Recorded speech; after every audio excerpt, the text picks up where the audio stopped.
two expressions with variables and numbers that don't look the same but have the same value.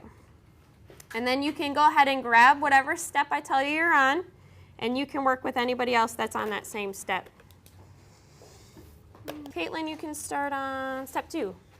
Based on how students did on the questions on the clickers and on their prior learning, then they were given a step. So if they really understood it, they could start as high as step 5. If they really did not understand it at all, they would be starting at step 1. And then as they progress through their steps, they increase in difficulty. If you are totally getting something, she'll give you something that's harder. And then they'll keep that person on the same pace as they have. And like they can just keep on doing that until they actually like understand it, and then they can move up to whatever paper they want. It looks like a little bit of chaos, but it's not chaos because students know exactly what to expect. When we do those kind of activities, they know I'm doing this level and I'm moving on to the next level. So it helps create that internal drive for them to want to get up to that level. One of the strategies I use a lot is called red, yellow, green. And basically, red just means I need to stop, learn the basics. I do a lot of scaffolding in the red, step by step by step, how you do these problems. The yellow would mean, okay, slow down, I kind of sort of have it, but I need a little bit more explanation. And then the green is, I've got it, I need to move on, I need some enrichment. If you got 3 or 2 right, then you're doing yellow. So if you have 3 tallies or 2 tallies on your paper, and then if you got 1 right, you really don't know this stuff very well, I want you to try the red.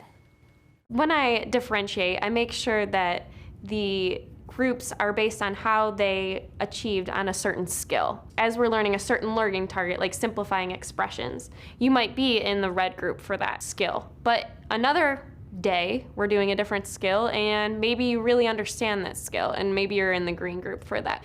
So the groups keep changing. The differentiation is based on what we do that day, at that moment, how they're understanding their learning as we're progressing.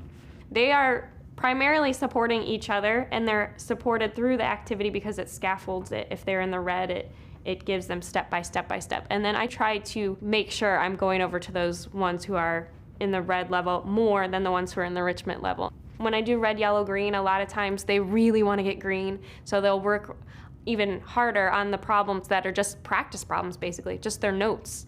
And they try harder on those problems because they want to be in that. They want to challenge. Because it makes it feel like you're becoming like smarter and you're understanding more things as you go, because when you do finish like a paper or you do finish like a station and like you do move up to the next level, you're just like, oh yeah, I get it, like I got this. Yeah, it's like a good feeling to have.